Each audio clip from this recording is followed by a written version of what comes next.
Probajte po vašem guštu. Dovoljno je slano. Dodat ćemo malo papra.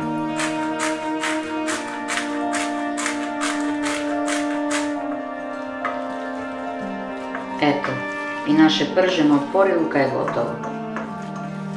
A ide u prilog uz meso, rižu, paštu, što ko vas volja. Pa da probamo. Odlično. Eto, lipi moji, uživajte uz ovaj prženi poriluk i hvala vam na pažnji.